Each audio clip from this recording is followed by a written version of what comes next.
Alright people, what's going on? Denonu here. This is going to be the first of many videos. I'm going to be making a series of videos talking about E3 and my thoughts upon all of the main conferences. I'm going to probably do Microsoft, Sony, Ubisoft, EA, Square Enix, like the main conferences. I'm probably not going to touch on Nintendo because that's not my cup of tea, and I really don't care for anything that they do. Haven't had a Nintendo since GameCube, so and I don't play a lot of the old school games that I grew up with because I think that they played out now. They need to do something. They need to do something better. But if you guys really want to see my thoughts on it, hit me up down there in the comments and bug me about it on Twitter. And, I don't mind watching it. If you guys want to see me make a video about it, I don't mind doing it. But as far as right now, just doing it for my own enjoyment, I'm not touching it right now. But anyway, this is going to be the Microsoft conference. And what we're going to do, I'm not going to make this a typical commentary where I just talk about, my feelings upon the conference, the games, and then that's it. What I'm going to do is I'm going to take this step by step. So I'm assuming, going right into the gate, that this video is going to probably be maybe 15, 20 minutes, half hour, I'm assuming. Because what I'm basically going to be doing is I'm going to show each game, I'm going to show the trailer, pause the video, and then take it back, and then go through the trailer and, give my thoughts on what I'm seeing. And, or I might just do it as I'm watching the trailer to the beginning. I've already seen Microsoft's thing, but that's how we're going to be doing it, and we're going to go through it step by step until we get to the end of the conference. I'm not going to really show the talking portions of it because, it is what it is. If you already seen it, you already seen what they had to say. This is going to be more focused on the games that each conference is putting out and the changes that they're making to their consoles and things like that. So anyway, let's get this started.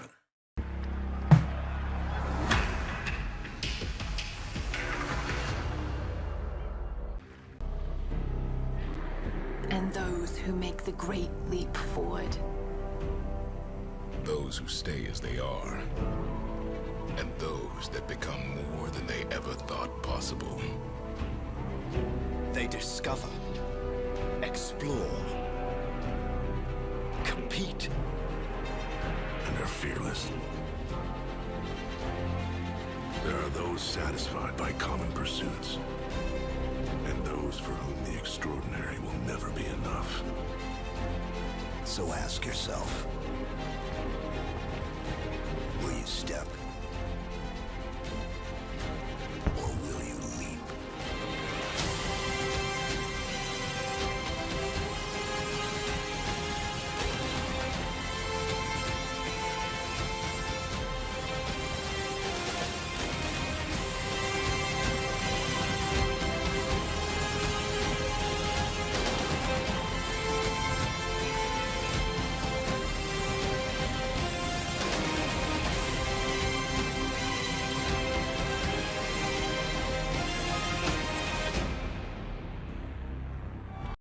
All right, that was a pretty good opening. I will say that. It's pretty much just showcasing your big guns right out the gate. However, for me personally, the only thing when I was seeing it, I was sitting there and watching it with the other members of the podcast, and we were all sitting there watching it on live stream. I was like, this just reminds me of the Smallville fight for Man of Steel, because that's the same song. That was like the theme for that movie. So that was the only thing I was thinking about was the fight scenes in that movie. From watching that little thing, but that was pretty good as an opening.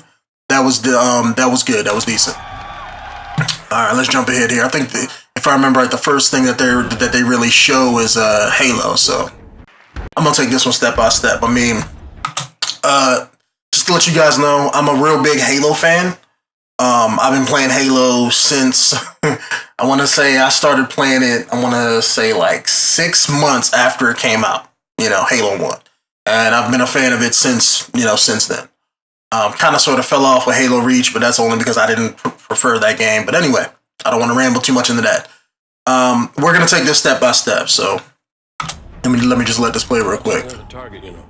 So far, the part that does have me interested with Halo is, and I always have to tell one of my best friends this, is that this Halo seems like this is like you know, and I was trying to tell him with Halo 4. Halo 4 felt like a transitional game. It didn't feel like an entry into a new trilogy of stories. It was kind of like the prologue that was setting up that. And when I seen this trailer, I'm like, okay, this is what I was hoping it to be. This is going to be the next major story engagement. You're introducing the old character, you know, you're introducing new characters, bringing back older characters like Buck and things like that. And that was pretty badass. I mean, they didn't have to do that, but it's badass because it's showing you the Halo universe and building it up to something better. Another thing I liked right here, the squad mechanics. That was pretty, I wasn't expecting that out of Halo. Glad to see that they're making, you know, they're infusing that into Halo because it makes sense. A lot of times in Halo, in the books and in the comic books, the lore and things like that, Spartans work as teams. Whereas in the games, besides, I want to say Halo 4, as far as the campaign, you know, is concerned, and even in the multiplayer, up until I want to say like Halo 4, as far as Master Chief's story, you know, you were just you. You know, you were portrayed as being like the last Spartan, even though nobody said it. You were, you know, you were supposed to be like the last Spartan, but in the books, Chief wasn't the only Spartan. And even in the, you know, during the time the game takes place, he's not the only Spartan. There are still other ones alive. It is what it is. And they never really dove into that in the games, and that was one of my things that would kind of sort of pissed me off as a huge fan. I was like, you read all this badass shit in the books and the comic books about why Spartans are Spartans and not people, or well they are people, but I'm saying not normal, you know, soldiers. You know, they were so badass. They got all these badass augmentations that give them heightened reflexes, awareness, senses, super strength, stamina, speed, all the training that they get. But in the games, you just feel like a regular, normal, average-ass Marine wearing power armor. You know, you didn't feel like you know, Spartans are superhuman. There's a reason for that. But in the games, you never saw it. And in Halo 4, I mean, you kind of sort of, you didn't see it as much, but they did have you do certain things where you can open up elevator doors and lift shit. And so that was pretty cool. Plus, you got through certain cutscenes where you were doing different things where it was, you know, like you were doing like badass shit that normal people couldn't do. So that was pretty cool. This looks like it's going to be building on that aesthetic. With you have the whole squad team, so I'm assuming the squad is going to be with you the whole game. I don't know how it's going to go, you know, as far as story, but how I feel that it's going to go is you're going to have Master Chief, and I think they're bringing Blue Team back, if I'm not mistaken. I remember reading an article where it showed Chief with the remnants of Blue Team, so I was like, that's perfect. I don't see how, what's the guy's name? Spartan Locke. I don't know how Locke and Buck and, you know, these newcomers are going to deal with Blue Team, because I think they're just going to get their asses handed to them, personally. But I think that's how, that's going to go. But as far as what I'm seeing, you know, on the actual trailer here, I knew they were going to do the whole Promethean thing again. It seems like that's going to be like, you know, they're going to be the new Covenant.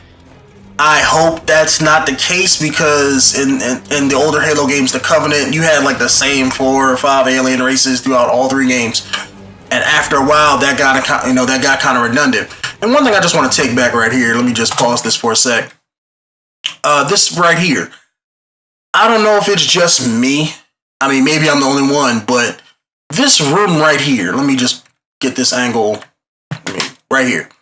This room right here, it looks very similar to one of the story areas. I remember there was what did they call it in Halo 4? One of the Spartan Ops.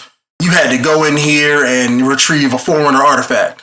And you had to go in there, and then once you found it, you got, you know, Promethean spawned on around you, and you had to kill everybody in that room. This room doesn't look like it 100%, but this walkway, that building right there, the little landing above it, it looks very, very similar with the layout. I don't know if that means that they're reusing portions of their previous layouts to make new maps, But maybe that's the case, maybe that's not. But it just looks really, really, familiar to me when I look at it, and it looks way too similar. So we're just gonna let that play. Like the way the floor and the building and this walkway you're standing on looks just like it, and it's surprising. So it's like, it makes me wonder, like, damn, are they reusing certain things, And I know a lot of developers do that. I'm not just calling them out on that. I know, shoot, the people who make Call of Duty, I mean, they just straight up ripped their older animations and said, fuck it, but they're known for doing bullshit.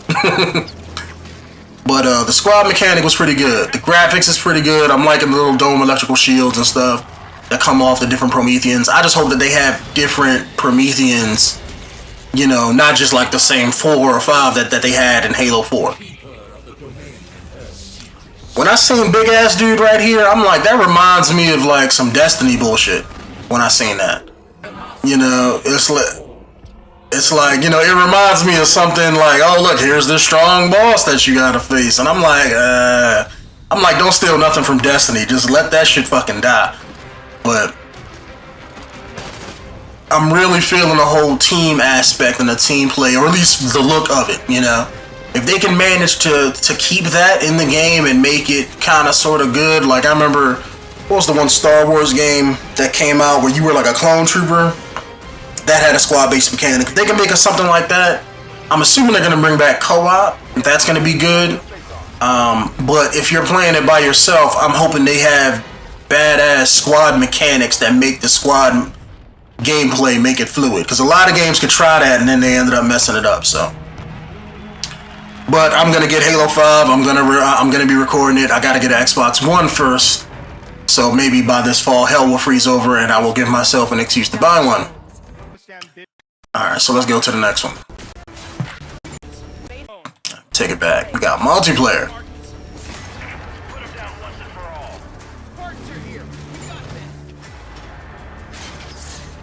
Multiplayer to me in Halo 4, it was... I don't think they put the time in to make it right. I really don't. Me as a Halo fan, I know Halo for the most part is split between two communities when it comes to multiplayer. You either like the old school Halo dynamics, meaning let's say Halo 3 and back. You either like that, or you like from Halo Reach forward, meaning loadouts, guns, and how they do it like that. Me personally, I love the older way of doing things with Halo. However, I also like the newer stuff too. Like, I want to take Halo and modernize it. And they kind of sort of did it with Halo 4, so I wasn't mad personally. Like, I want to see loadouts. I want to see, I want to be able to pick my own class. I want to be able to, to do the same things that you do in every other shooter. To me personally, Halo has always felt old. I've been playing games since like 85. And to me, Halo has always felt like an older shooter because I played Halo 1, 2, and 3. So when I played like Halo 4 or Halo Reach, or, well, maybe not Halo 4, but Halo Reach and Halo ODST and the newer ones, I'm like, yo, look, they need to modernize this. This feels old. It feels like an older arcade shooter, which was popular in the early 2000s, in the late 90s. So, I mean, to me, I liked Halo 4. I just think that they messed up on the weapon balancing. They didn't do enough to balance the game properly to make it fun and to make it better. And they tried to force you to stick with the rules that they set. And that's something I don't like. Another reason why I don't like Destiny. They always try to make you, oh, we want you to level up this way. We want you to take time doing that. We want you to do this. No, just make the game and let me play it how I want to play it. Have a leveling system. If I can go in there and rank all the way up because because I'm no life in the game, then let me do that. But no, they put locks on the leveling up. You can only level up this far in a month. It's like, fuck. It's like, fuck no. I hate that shit personally. I hate how they try to micromanage their game. But anyway, because I'll ramble on that shit for like another 45 minutes. But as far as Halo 5 multiplayer, I'm not really feeling the whole esports thing. It's like, basically, they tried to change Halo with Halo 4. And then they just said, fuck it. We're not going to worry about it, and they're going to try to do their own thing.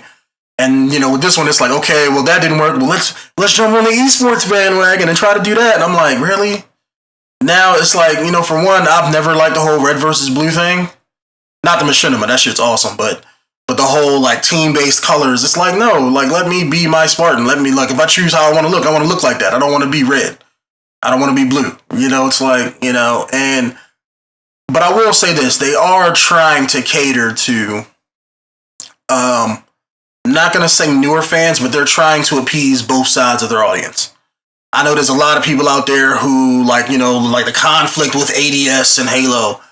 And to me, I'm one of those people who wants the ADS only because that's what you do in a shooter. Don't get me wrong, I can still play a hip-fire shooter, no problem. But and it's not the fact that I can't get used to it real quick. It's just that you ADS in real life. You don't hip-fire everything. So when I play a shooter, I want it to be somewhat realistic. I mean, even I know Halo is sci-fi, which I love it for, but I'm just saying. It's like, why don't you ADS? So I'm glad that they have it in there. However, I am glad that, I don't know if they changed this, but I know when they first was talking about it, they don't want to give people who do ADS advantages over people who don't. So that's the way it should be. I mean, I'm glad that they're trying to appease both crowds and not just saying, fuck you to one side. So that's a good thing. I just hope that they listen to the community and try to balance the game a hell of a lot better than they did Halo 4. So.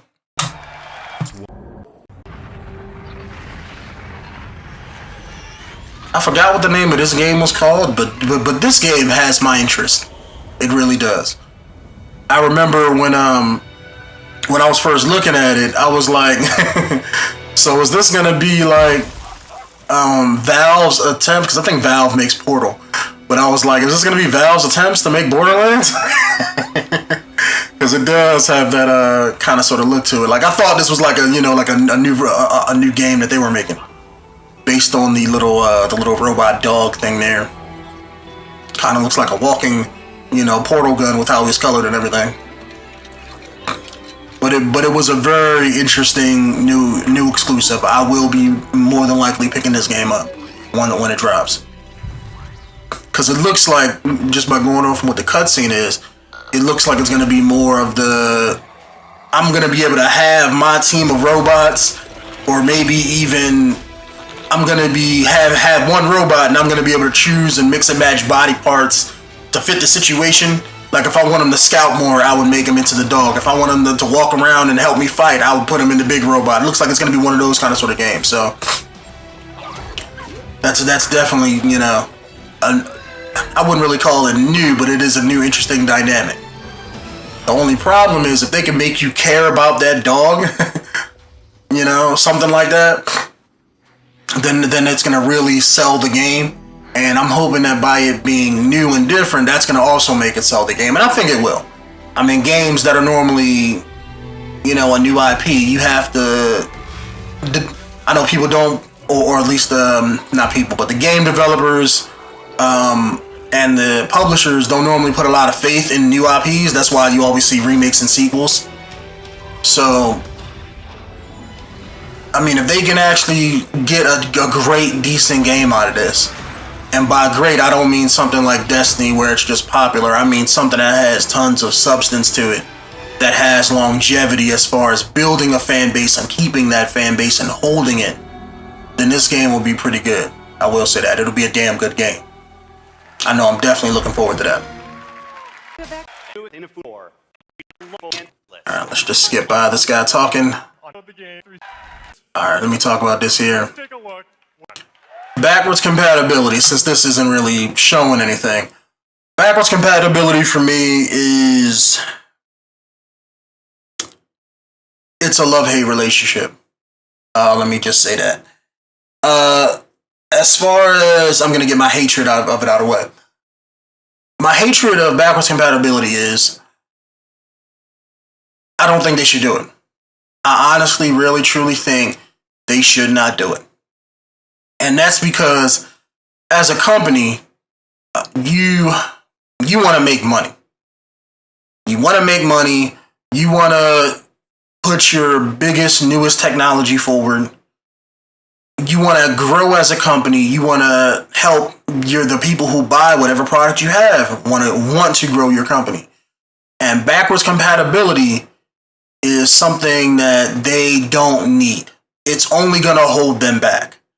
It's going to only make Microsoft put more man hours, put more time and resources and effort to something that's only going to hold them back.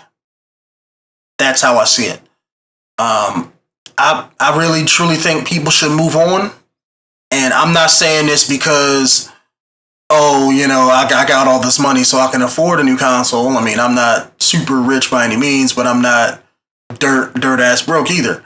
I'm not saying it because of that. I'm just saying why should you as a consumer expect a company to put out a product that supports backwards ass hardware? It makes no sense to me. I don't expect my MP3 player to play 8-track tapes.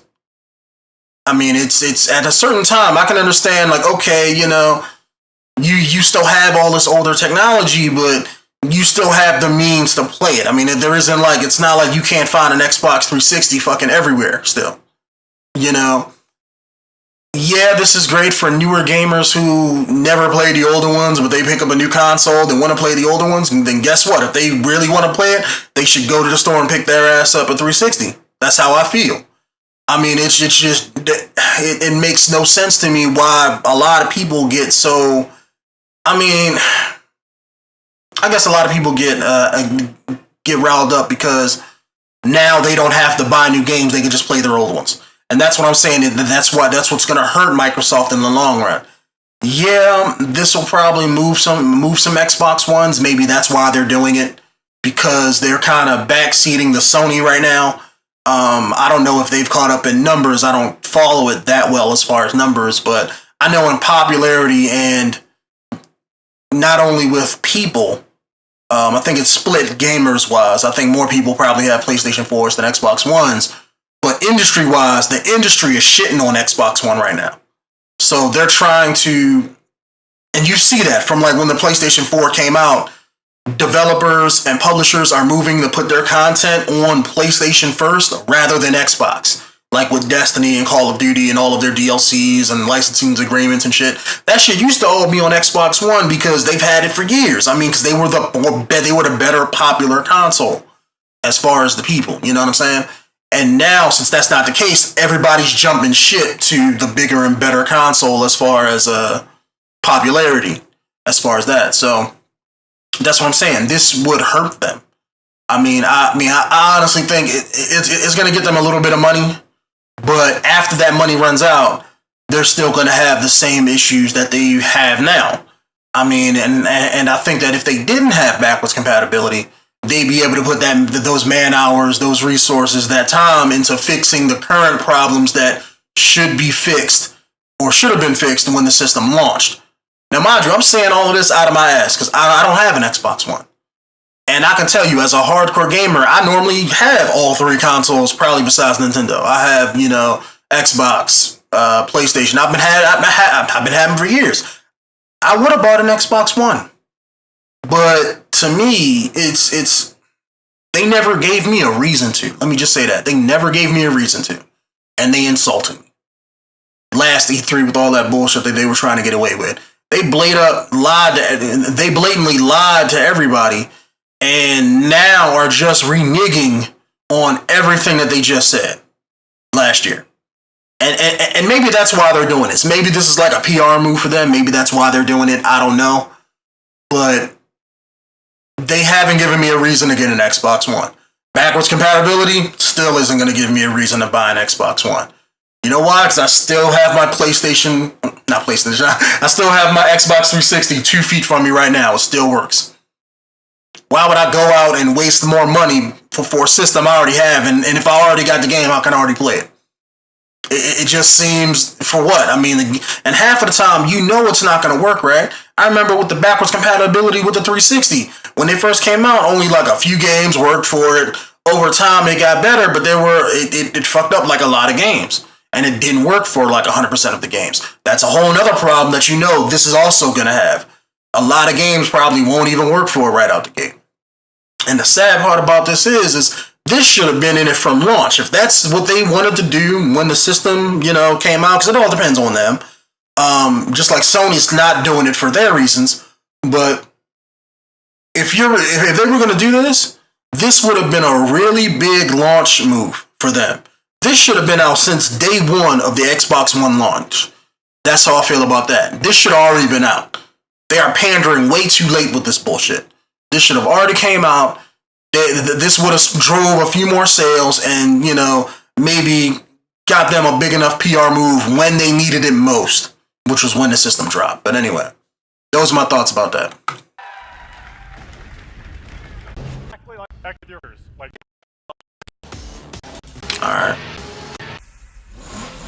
Alright, now we got this new Elite controller that they got. How I feel about this?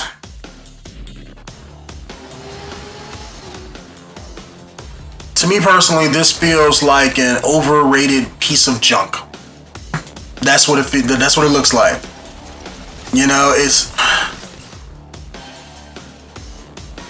It feels like they're trying to make an official third-party controller. That's what it feels like. Because all of the customization, button remapping, buttons on the bottom, you can, change out the thumbsticks. I was like, yo, you can do that. We've been doing that for years. Like with modsticks.com, scuff controllers, and I know like a few companies have making third-party peripherals where you can change and customize your controller to do everything that they're doing for far cheaper. Like I can take, like on my PlayStation controller right now, I have mod sticks on it. I can change the thumbsticks. I can change the D-pad. I can change the springs and the triggers and the buttons. I can do all that shit. I can do all that shit and more with the stuff you can buy for far cheaper than they have this controller, gonna be. Because I think it's rumored to sell for like, what, $150? $150 for a fucking controller? Are you serious? Brand new controller already costs like what, 50 or 60 bucks?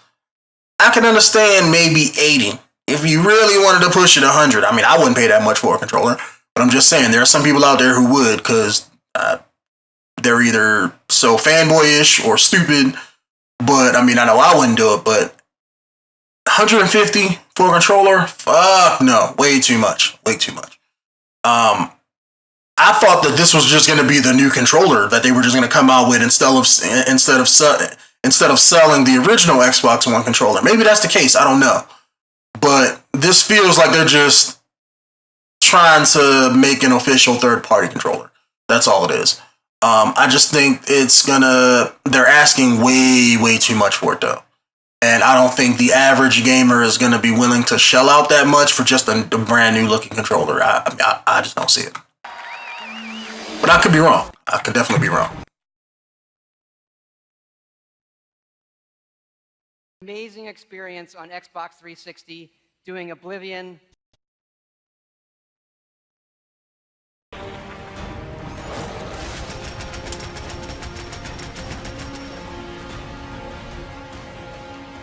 From here, you'll explore the most ambitious game world that we have ever created. Fallout 4. Bethesda coming out with the big dick on stage. I have mixed feelings about Fallout 4, I really do. I'm a huge Fallout fan. I've been playing Fallout since probably I started getting into Fallout with, let's say Fallout 2. And I'm probably gonna, jump in more in, when I do the Bethesda conference later on, a few days from now. But as far as Fallout 4 goes, of course I'm gonna buy it and play the hell out of it. However, I do have my qualms about Bethesda. They tend to put out a game that is badass down the road, but right out the gate, it's glitchy, it's buggy, it's kind of sort of shitty, but it still has potential. It's kind of like that, that game that you can see something that is good in it, so you keep playing it until it gets better. That's what it feels like. To me personally, about this one, it looks like they're stepping their game up. I don't want to get my hopes up too high for it because I don't know how far they're gonna go. And after playing The Witcher 3, a game that's done very good as far as glitches, content, open worldness, all of that stuff. It's a damn near perfect game. But it still has its own issues and stuff. But beside the point, that changed my perspective on what an open world game, let's say, should be, and how the developers should handle their game. There's a lot of things in Fallout that I particularly grown out of, meaning it has the same problems that I think Skyrim has, and that's probably because it's made by the same people. To me personally, it's way too casual. It's way too easy. It's not hard. I'm hoping, and like I said, I'm gonna dive more into Fallout 4 in the Bethesda conference, because I know they're gonna show more of the game rather than just a 2-second trailer. But so if you want to, if you guys really want to know my thoughts on Fallout 4, please do check out that video when I post it. But I just think they got to step their game up. I want them to step their game up. I don't mind if the game is casual, because there's a lot of casual people who play games. I'm not one of them, but hey, I'm not knocking anybody that plays games. Everybody furthers the medium that I enjoy as a hobby, so it is what it is. It can only get better. I'm just hoping that they don't go too casual and then kind of alienate people who maybe like myself, who like the in-depth RPG mechanics, and things like that. I don't think they will. I think they're gonna make it good and make it better, but something tells me I don't think so, because I see how they went with the transition between Oblivion and then Skyrim, where Skyrim was way more casual than, let's say, Oblivion was. Same kind of game, but they made it easier and all of that kind of sort of stuff. I'm hoping with this one that they actually have a difficulty thing where you can make the game harder. Like for me, there's a lot of things about the game that people love that I personally don't like VATS. I think that takes skill out of the game. Why even have a system like that you can all just automatically aim and hit body parts? It was cool for like the first 5 minutes when they had it in Fallout 3. It was like, oh shit, that's kind of hot. I can see where they got the idea from, because they had it in the older games. However, what they don't have in the older games is you didn't have to do it as like a mainstay. Whereas in Fallout 3 and kind of sort of New Vegas, the gunplay was so shitty that you kind of had to use VATS. It kind of forced you to use it almost. And that's what I mean by making the game better. I want the first-person shooter mechanics and gunplay to feel like a first-person shooter. That way somebody like myself can jump in and, let's say, I don't have to use VATS and still play the game and enjoy it and, all of that kind of sort of stuff. But then again, they're probably not making the game for people like myself. They're probably making it well-rounded.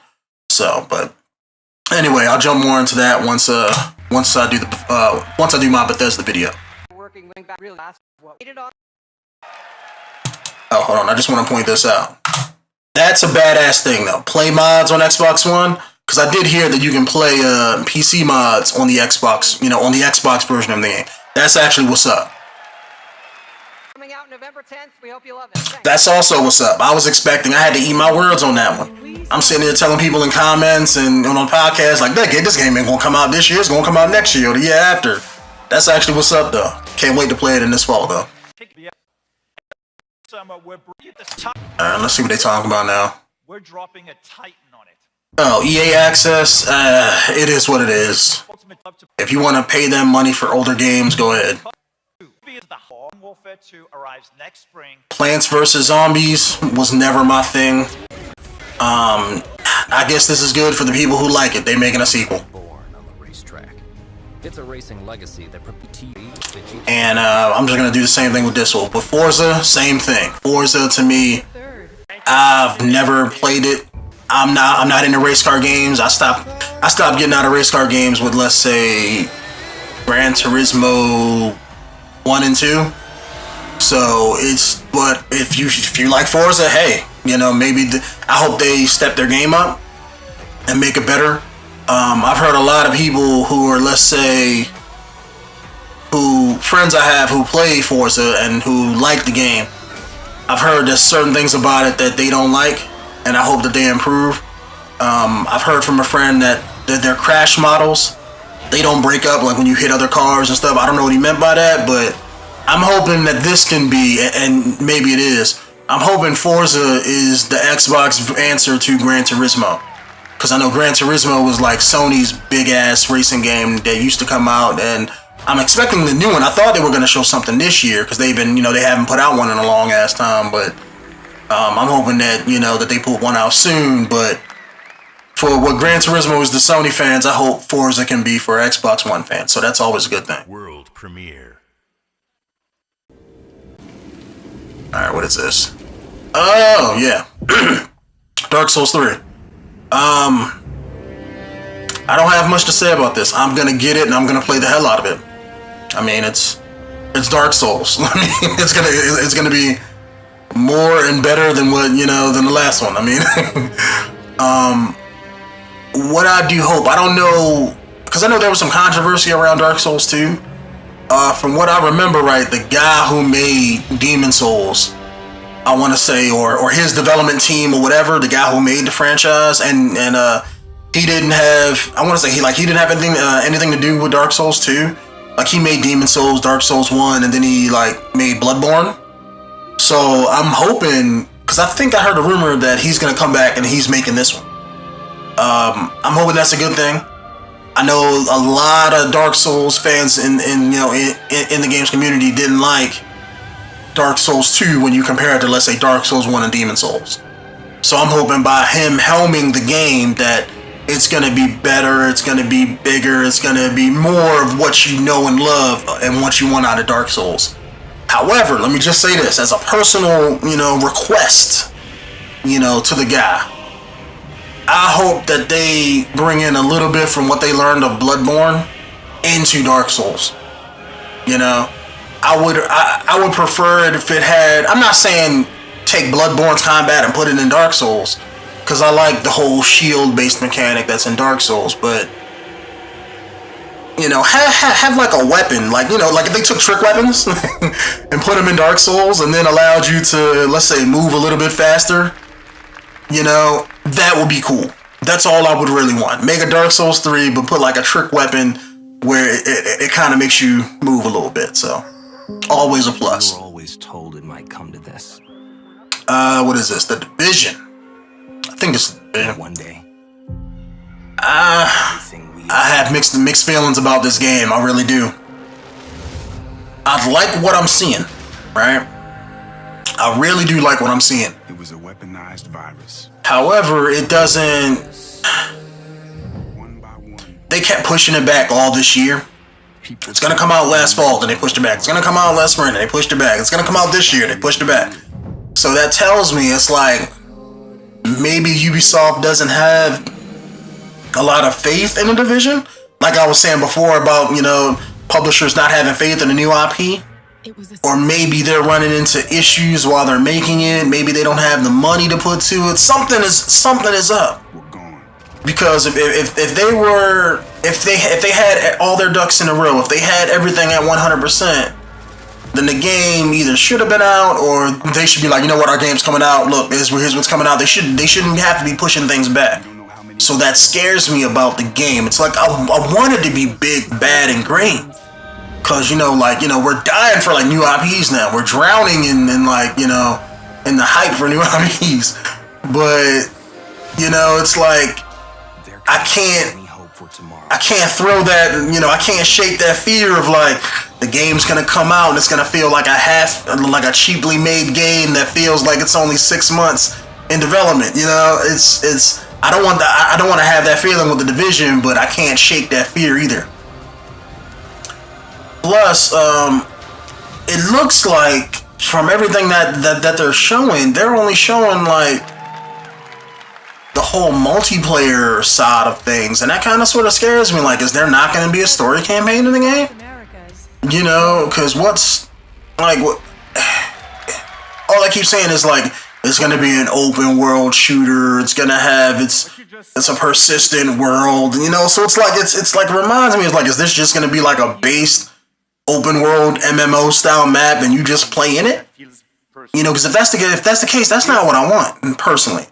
I want like a story campaign where you and your team of your people gotta go through this environment, figure out what the story is, go kill whoever, and then, you know what I'm saying, have a story, and then jump into the multiplayer where you make your own division of soldiers and have to go around and do various things in order to do whatever. See, that's the thing. They haven't said what you're gonna do, or at least, you know, from my knowledge. I know I don't follow, you know, the division like 100%, so I don't know if they did say that, but I know as far as what they keep showing in trailers is just different soldiers fighting each other and different soldiers killing each other for resources and food and whatever. If the multiplayer, if that's all the multiplayer is going to be, it's going to get stale real quick. So I'm hoping that it's, you know, that it's not that, and I'm hoping that it's that they do have an overall development for what they want the game to be. Think simple. All right, Rainbow Six. Okay, they're setting up in the looks like bomb. Have high hopes for it. I've been waiting for Rainbow Six since Rainbow Six Vegas. Love that game. This one, I just hope it's bigger and better. You know what I'm saying? Same thing I keep saying all the time. I want, you know, just give me the Rainbow Six experience back. I'm hoping, however, and I know other members of the podcast are saying this as well, is that a lot of games are sticking to the casual side of things as far as game development and how they want their game to play.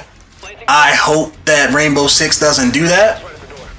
I'm hoping that this is the one game that's just going to be a hardcore game for those people who play it.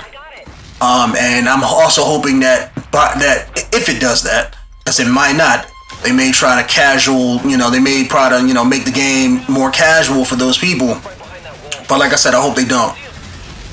But if they does have a hardcore audience, I hope that it has enough of an audience to keep the game playable for years to come. Because a lot of games will come out, be popular, and then die out after 6 months. And I hope Rainbow Six Siege does not do that. An Xbox One exclusive. Alright, what are these, like the indie games? Yeah. I'm just gonna let this play and I'll talk about them after the fact.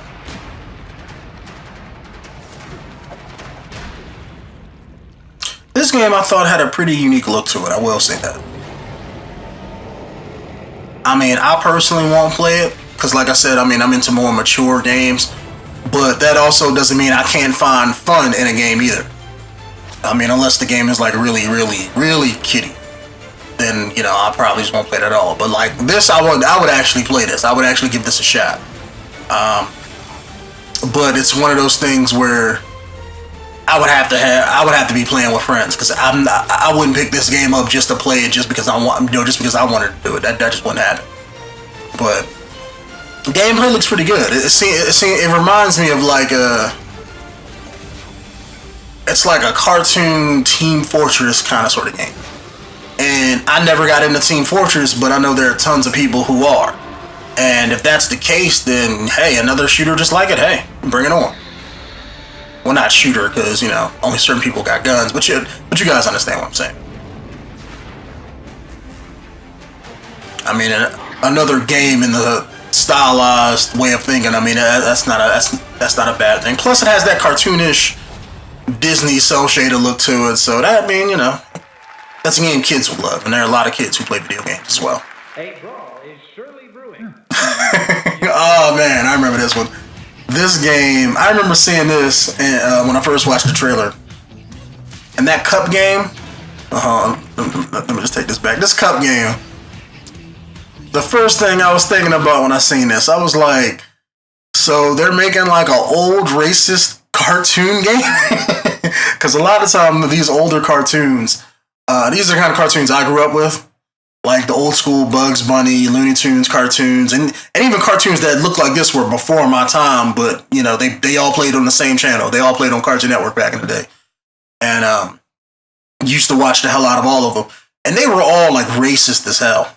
Like, especially towards black people and Native Americans. You know, they always showed like white people predominantly, but you either had white people killing animals, or when it came to showing other races like blacks, they would always show them with the racially heavy, like with the racial stereotypes. Like black people would have like burnt black skin, big lips, eating watermelons and shit. Like, it was just like all the typical racist shit. And, you know, because people were racist back in the day, so they put that in their cartoons. I'm not blaming them for it, but this as a game is a very unique and interesting thing to do. Because in today's, I'm going to say audience. In today's audience with video games, there's a lot of gamers who grew up, let's say, in the past 2 console generations that never even seen cartoons like this. So to them, it's interesting when they look at the art style. For me, you know, it just reminds me like, oh shit, this reminds me of old-ass Mickey Mouse cartoons from back in the day. But to them, this is something they're seeing new for the first time. And, you know, artsy games are starting to come back, you know, in the past few years. So this is definitely going to be good for them.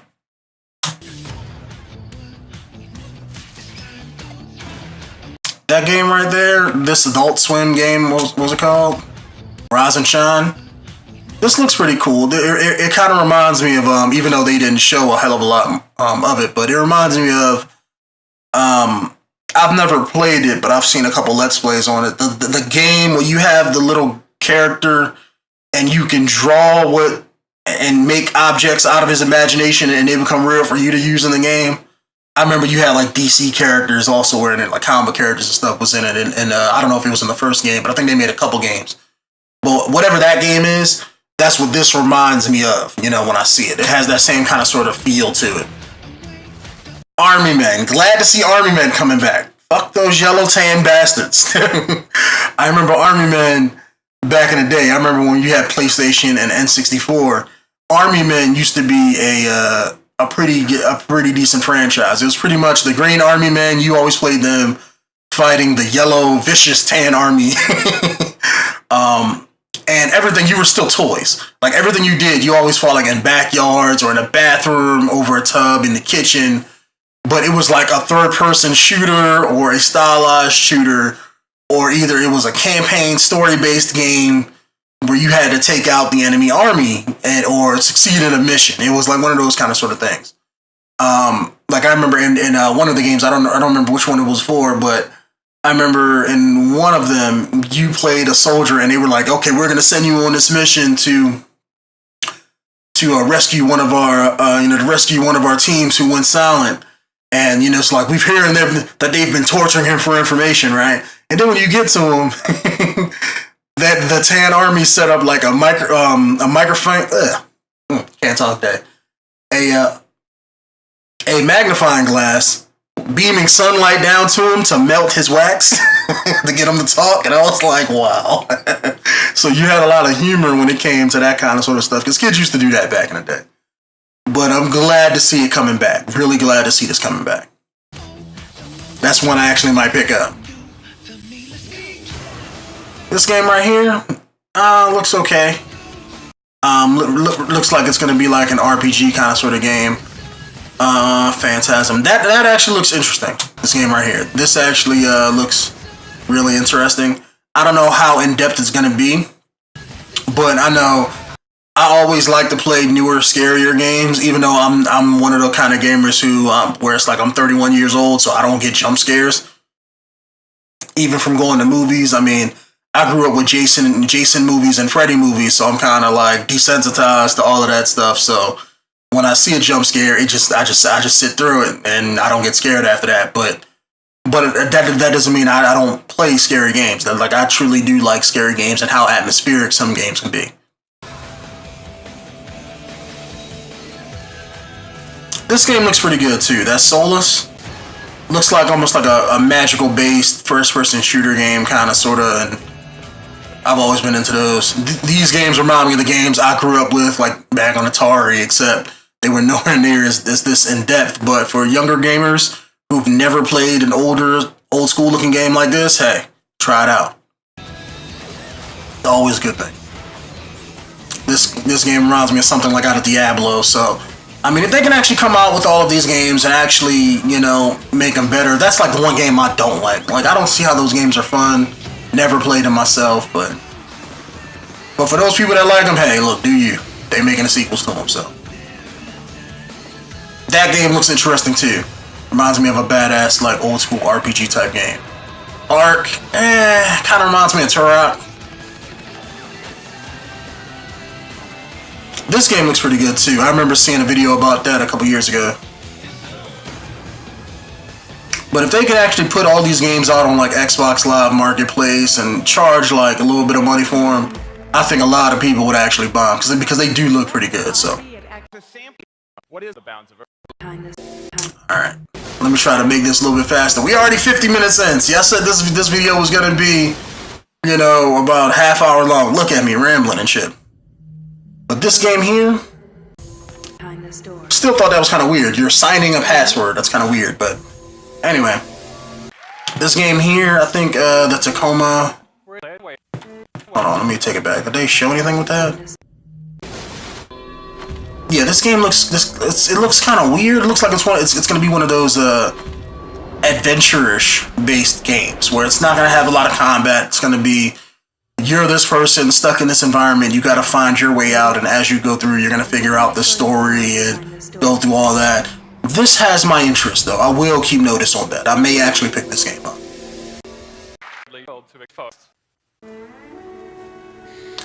This game here, Ashen, I'm not sure how I feel about it.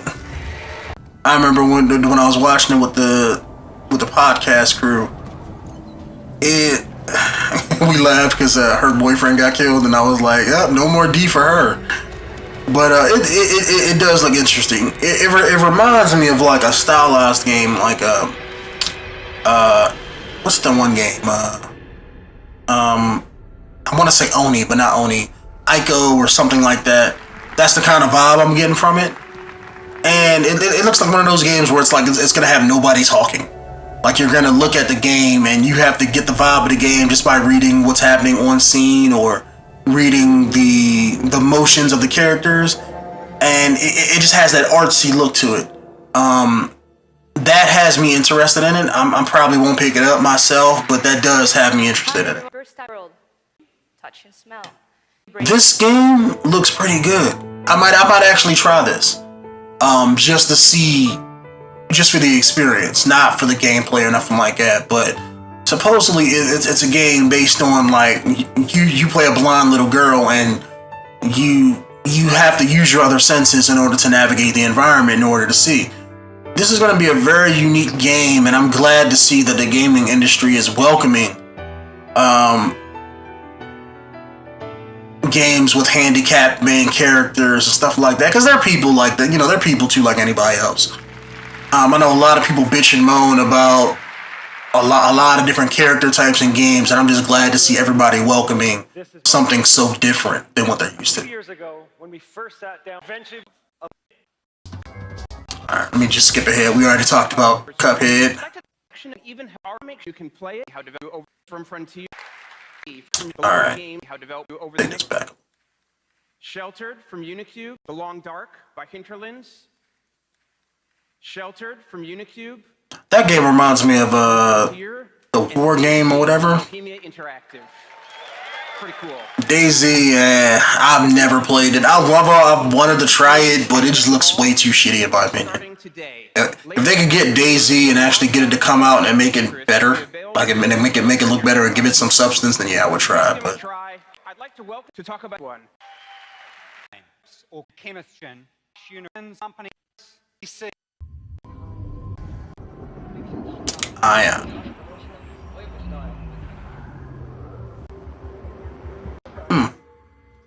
Whatever this game is, I'm probably gonna try it out. I mean, I love sci-fi. I love space. I'm a huge fan of physics. So, I mean, you know, for whatever Ion is, I'm probably gonna already be playing it. Looks like it's gonna be either a modern space game where people going out into space for the first time, or maybe a sci-fi game. But I'm probably gonna try it. Let's see what we're working with. What's this, Tomb Raider? My thoughts about Tomb Raider. This might be the kind of godforsaken place. Storm's getting closer. We have a couple hours at most. Should be enough time. I hope it's decent. Don't get me wrong, it probably will. I played the last game. I remember doing a Let's Play of it, and it was good. What do you think? It was actually a great game. It looks like they just basically took Tomb Raider and tried to make it like an Uncharted game, where you have a lot of playing your character through action scenes and stuff like that. It didn't play like a Tomb Raider game. It played like an Uncharted game, where it was like that kind of adventure game. If they could just recapture that magic again, make the graphics look better. The only thing that I can see me myself personally wanting to take out of the game is the last game. It made sense why they had it in there, but it's like they had like a rapey vibe when it comes to certain characters dealing with Lara, like the one guy. I mean, it looks like they wanted to put like a pseudo rape scene in there where some guy tried to force herself on Lara, but they cut it out and they kind of didn't show it. But then you still had all the other stuff leading up to it. So I mean, I just personally think if you want to make a strong female protagonist in the game, then you just make a strong female protagonist. It's not hard to do.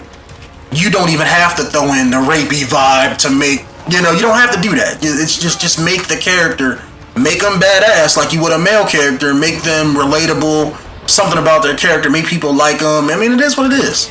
Just make the character do it right. The new Tomb Raider, I mean, the only thing I should say is I want them to add more tombs, because I think the last game only had like, what, 2? And I was like, if that's going to be the name of your game, then you have to have tombs all throughout the game. I would say cut out the side people, because I didn't like none of those side people. Maybe keep Lara's best friend, the one that she had to go rescue, keep her. Maybe 1 or 2 other people. But saving the whole crew on the boat bullshit, no, they could have cut that out. So if they could just take what they had and focus it a little bit better, they'll be well off. The game will probably sell tons of money. I think that it's bullshit that Xbox got the exclusive over Sony, but it is what it is. That's business. I don't blame the game devs for that. That's all publishers. So I mean, it is what it is. That's life. Get over it. For all the people that are butthurt about that. But I mean, graphically, I mean, I'm liking what I'm seeing so far. I mean, I really do. It's not a problem. So I'm assuming she left that guy that was with her. But I've got to continue. I finally feel a sense of purpose again. Like I'm doing what I was meant to. The only one thing I don't like about female characters like that, they'll have a character like Lara Croft and she looks like she weighs like $130, $120.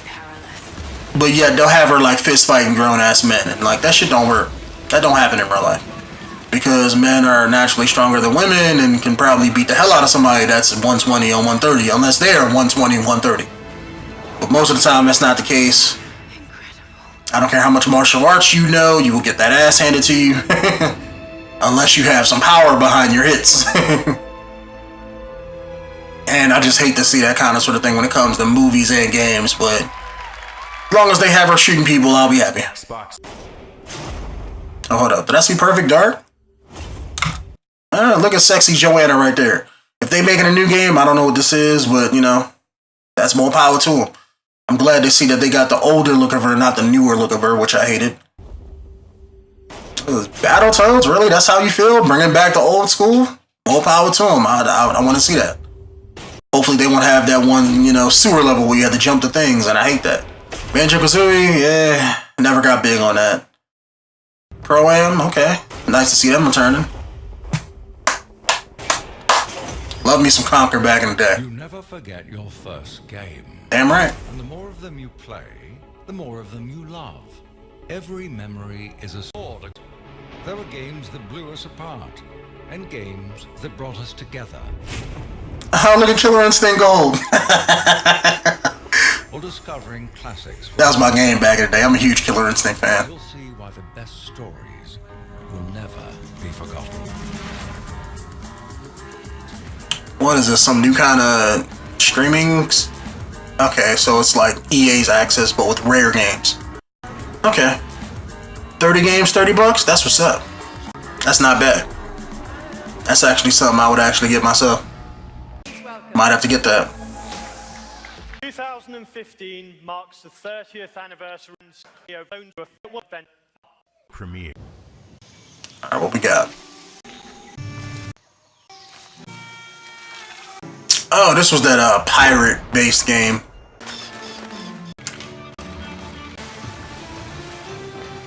I don't really have a thought about this. I mean, if you're into pirate games, I mean, hey, this might be for you. Me personally, I hate pirate stuff. I mean, I'm not a fan. Whenever people bring up pirates versus ninjas, I'm like ninjas all day. You know, so you know, when I see this, it's like me seeing Madden. It's like I just give no fucks. You know. But for those people who want to play a pirate game and like the whole pirate thing, hey, pick it up. You might like it. Looks clean though. I will say that. The cartoonish art style is working with the game. I will say that.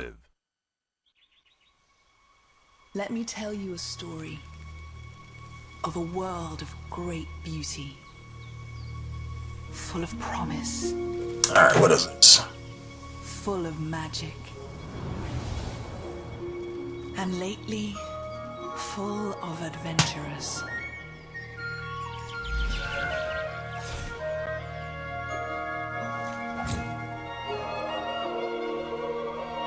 Eager to explore.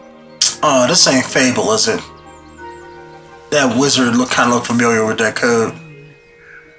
I ain't seen no runes on no magical runes on their body though. It's not a story of heroes. They are intruders in a land that does not want them. May not be Fable though. I'm not recognizing no enemies or nothing that I'm seeing. Yeah, that's Fable. I can tell by that code he has on in the music that they playing. I'm not even pumped for Fable. I'm sorry. Fable 3 shattered my whole idea about Fable. I could give two fucks about Fable right now. And this doesn't even look like an actual like new RPG game. This looks more like a an arcade title or a downloadable kind of sort of mobile game, something like that. That's what this looks like. This doesn't look like a new RPG. This looks like something that's a side-scroller game, you know, something like that. This don't look like a brand new Fable. And even if it was a brand new Fable, I still wouldn't care about it. But hey, for those people who like it, hey, you know, it is what it is. I'm not gonna knock your game. For reality, with Valve to make the Oculus, gamers can play the games they love on the newest devices. Microsoft's also pioneering a new era of grams. And the HoloLens. To give my thoughts on that, I don't know how well it's gonna sell. I mean, because something like that would have to cost like a few $100s to get. And I just don't think as a peripheral, it's gonna be good enough to buy, you know, to make, you know, ain't nobody shelling out $400 or $500 to have 3D like this. Don't get me wrong, it's a gimmick. It's cool, it's great, don't get me wrong, but that's like a whole nother console right there, and I just don't think people are gonna do that. I could be wrong, but I just don't think this is a big enough gimmick to make people want to buy it. Like if the HoloLens was, let's say, like $150, $100, something like that, maybe more people would buy it, but I just have a feeling it's gonna be like $300, $400. And it's only gonna probably work. It's gonna probably be like the Kinect, you know, back in the day, where it's like, okay, yeah, here's this device. It's only going to work with the games that they make for it, which isn't going to be all that much. And, you know, don't get me wrong, seeing something in 3D is cool, but it's, you know, it's not doing anything you couldn't do in Minecraft and free roam, where you can have free movement and turn the camera all around, and, you know, that's a 3D based game. So I just don't think it's going to be enough to pull people away from that in order to try it. But who knows? I mean, maybe I could be wrong, but it just seems like you can do all of this in the game right out the gate, you know, so I mean, that's the thing. When you play a game, I mean, you play a game, you sit down, you play it. You don't get up, stand up, twirl your hands around with Minority Report. You don't do none of that. I mean, you just want to play a game. What are you up to, Lydia? Minecraft chick, really? But I guess if you were, I could see this technology being picked up by schools, online classes, online education, things like that, where if you have the HoloLens, you can see things in a different light. Maybe if you was a a graphics design student where you can get your teacher or your class to show you various things through the HoloLens. I see it being more of a practical application into that aspect rather than gaming. Standing at the table, but through the HoloLens, he can see a whole Minecraft universe at his fingertips. Around the world. I mean, now where HoloLens, where I think that they should go, I see it. I'm on my way there now. Is if you could somehow make a 3D virtual reality like Pokemon game or something like that. I'm placing some TNTs. That would sell like hotcakes. You know what I'm saying? Because there's tons of people who want that kind of experience, and right now they don't have nothing. So if you can take that, or like Monster Rancher, or a game like that where you're living in the Pokemon world, acting like you're throwing the Pokeball at the Pokemon, all of that good stuff, then that would sell. Thank you. And this ultimate can play after anything else. Alright, did Gears have a trailer? Okay, here we go. Take this back. I didn't see this, so.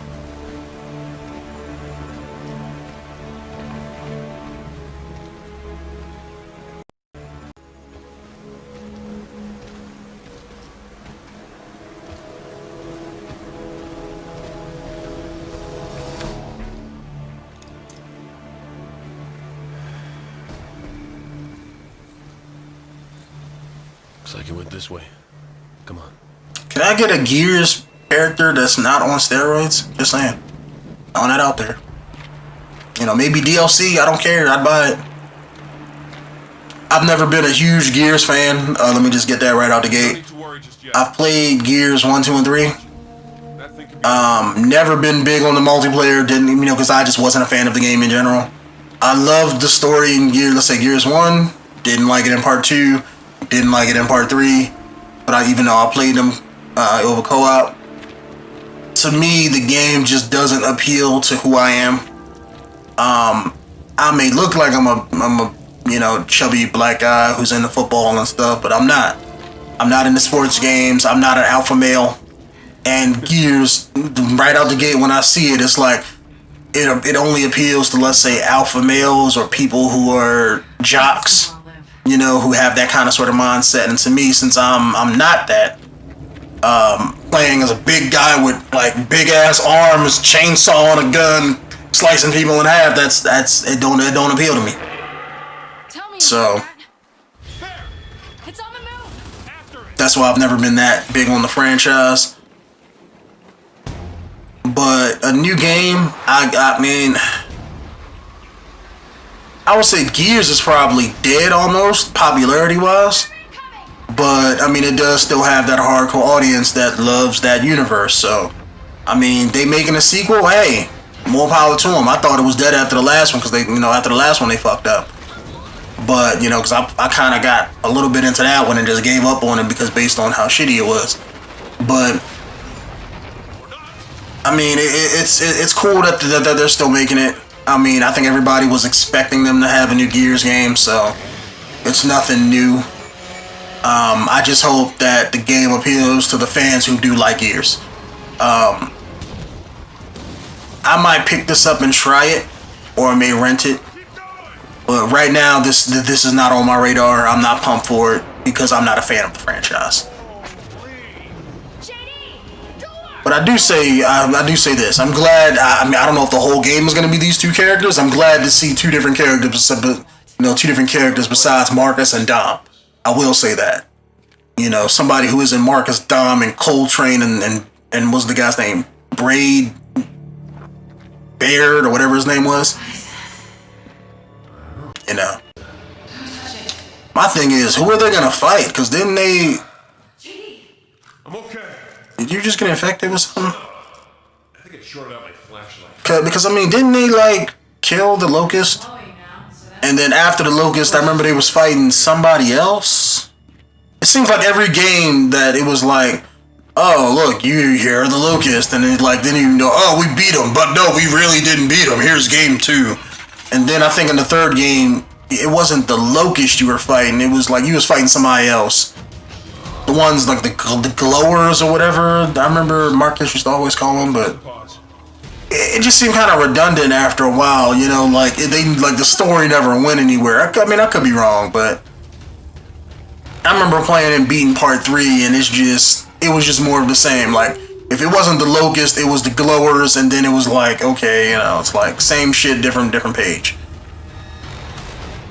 I mean, nothing really changed. Like they never did anything outside of the box when I played it story-wise. So, I mean, the greatest thing that I could remember that being impactful in a Gears campaign is that bow and arrow sniper and the fucking Hammer of Dawn, and you know that satellite beam weapon. That was actually cool. That the Razor Rain and the whole darkness, pitch black creatures that was in part 1, they were badass. But everything else, it was just like, eh. So I don't know if these are like mutated locusts or if these are a new enemy. Maybe this is on a whole other planet. Maybe this isn't Sarah, but who knows? But I am hoping that they have the co-op though, because co-op in Gears, I will say this, when you're playing it with somebody like your best friend, shit's fun as hell. Whether you enjoy the story or not, I mean, it is fun, so. I'm hoping it's a brand new game though. You know, give me something different other than Marcus and Dom. Maybe give him a cameo in the game, you know, show what's going on with Marcus, you know, have him pop up to help you out, but I don't want the story to focus on him and Dom again. Alright, fast forward here. Alright, coming to close.